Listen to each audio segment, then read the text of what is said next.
पुनः आपका स्वागत है हस्तरेखा के इस अध्याय में। आज हम बात करेंगे ऐसे कौन से सर्कमस्टांसेस बनते हैं जब आपका बॉयफ्रेंड अपनी गर्लफ्रेंड को धोखा दे जाता है प्यार में, या फिर जो गर्लफ्रेंड होती है वो बॉयफ्रेंड को धोखा देती है। ये बॉयफ्रेंड और गर्लफ्रेंड का केस हो गया, साथ साथ हम हस्बैंड और वाइफ का भी यही केस यहाँ पर देखने वाले हैं। आगे शुरू करने से पहले आप इस साइड को, राइट हैंड साइड को ध्यान से देख लें। ये चार्ट आपके सामने है और इस वाले हाथ पे जो लेफ्ट हैंड साइड है इसके ऊपर मैं आपको प्रैक्टिकल करके बताऊंगा। और आगे चलने से पहले आप इंस्टाग्राम को फॉलो कर लीजिए। एक क्वेश्चन 15 दिन में, महीने में 2 क्वेश्चन का आंसर दिया जाएगा। ट्विटर को फॉलो कर लीजिए, 30 दिन में एक क्वेश्चन आपको फ्री ऑफ कॉस्ट रिप्लाई किया जाएगा। और लेकिन उसके लिए आपको अपना चार्ट और दशा शेयर करना अनिवार्य है। साथ ही साथ पर्सनल कंसल्टेंसी के लिए आप हमारी ऐप को या वेबसाइट के थ्रू, सभी के लिंक डिस्क्रिप्शन बॉक्स में दिए गए हैं। चलिए आगे बात करते हैं। जैसा कि मैंने आपको बताया है कि आपके हस्त में, आपके पाम में अगर आप लेडीज हैं और लेफ्ट हैंड से कार्य करती हैं तो लेफ्ट हैंड देखना है, राइट हैंड से कार्य करती है तो राइट हैंड देखना है, क्योंकि आपके हाथ आपकी जीविका डिसाइड करते हैं। इसी प्रकार से अगर आप पुरुष हैं, मेल हैं, राइट हैंड से कार्य करते हैं, राइट हैंड देखना है, लेफ्ट हैंड से कार्य करते हैं, लेफ्ट हैंड देखना है। इस चीज को आप नोट करके चलें। चलिए आगे बात करते हैं। तो ये हमारे पास राइट हैंड साइड का एक पाम है, इसी तरीके से आपका लेफ्ट हैंड साइड का हो सकता है। सेम चीज आपको घुमा के देखनी है। और आपको मैंने बताया था ये जो पूरा हिस्सा है, ये पूरे हिस्से को हम कहते हैं वीनस। वीनस का क्षेत्र है, शुक्र का पर्वत है ये। और ये वाला का पूरा जो है आपका चंद्रमा का पर्वत श्रेणी आ जाती है। ये मैंने आपको बता चुका हूं। नहीं आपने इस चीज को देखा है तो हमारी पिछली वीडियोस को देखें, वहां से आपको पता लग जाएगा। और मैं रिपीट भी कर रहा हूं यहाँ पे। चलिए आगे बात करते हैं। इतना आपने नोट कर लिया। चलिए अब अगर आपके हाथ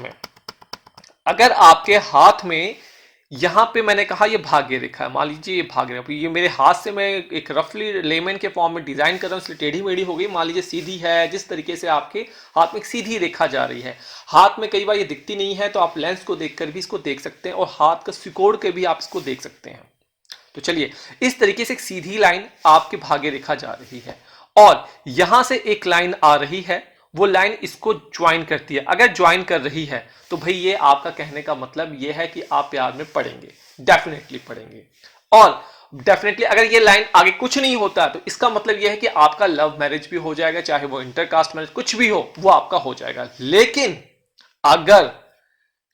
अगर ये लाइन आगे इस तरीके से काट देती है, इस तरीके से जाते हुए इस तरीके से काट देती है, ये केस, इस केस में आपकी जो बॉयफ्रेंड है अपनी गर्लफ्रेंड को चीट कर सकता है। एक से ज्यादा गर्लफ्रेंड हो सकती हैं, फ्लर्टिंग कर सकता है। गर्लफ्रेंड जो है अपने बॉयफ्रेंड को भी चीट कर सकती हैं, और उनके एक से ज्यादा बॉयफ्रेंड भी हो सकते हैं।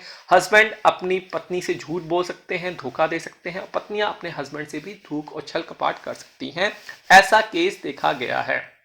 देखिए ये एक कंडीशंस है। आप कुंडली भी जरूर देखें इसके लिए, विश्लेषण के लिए। देखिए अगर इस तरीके का कुछ योग बन रहा है और आपकी कुंडली है इस तरीके से, लग्न कुंडली आप उठा लीजिए अपनी, और आपकी लग्न कुंडली में आप देख रहे हैं यहां पे राहु बैठा हो, या फिर केतु बैठा हो, या फिर शनि बैठा हो, या फिर शुक्र के साथ शनि बैठा हो, या फिर चंद्रमा के साथ यहां पे शनि बैठा हो। यही योग आपके 5th हाउस में, जो कि आपके लव का हाउस है, रोमांस का हाउस है, वहां बैठा हो, और ये चीज यहां पे पूर्ण हो रही है, यहां पे भी कंडीशन फुलफिल हो रही है, तो डेफिनेटली आपका जो बॉयफ्रेंड है धोखा देगा, पति है वो धोखा आपको देने के योग यहां पे बनते हुए नजर आ रहे हैं। बहुत सिंपल है, इसका नोट बना लीजिए और इसको रिवीजन करते रहिए, तभी आप पालमिस्ट्री में पारंगत हो सकते हैं। ये सिर्फ और सिर्फ पालमिस्ट्री में नहीं, आप हमारी जितनी वीडियोस देखते हैं उनके नोट्स बनाएं। जिस तरीके से आप half yearly, semester, annual exam की तैयारी करते हैं, उसी तरीके से आप रिवीजन करते रहें। रिवीजन जितना ज्यादा करेंगे उतना ज्यादा आप प्रैक्टिकल अप्रोच अप्लाई करके अपनी बुद्धि का और ज्यादा अच्छे रिजल्ट दिखा सकते हैं। आज मैं यहीं पर समाप्त कर रहा हूं। अगले बात में हम देखेंगे कि फैमिली कब प्रॉब्लम करती है, यहां पे कि अगर कौन सी रेखा काटते तो फैमिली जो है आपके लव मैरिज में दरार बन जाती है और प्रॉब्लम आपकी करती है, और आपके मैरिज को, चाहे फादर हो मदर हो, उस चीज को आगे प्रोसीड नहीं करते हैं।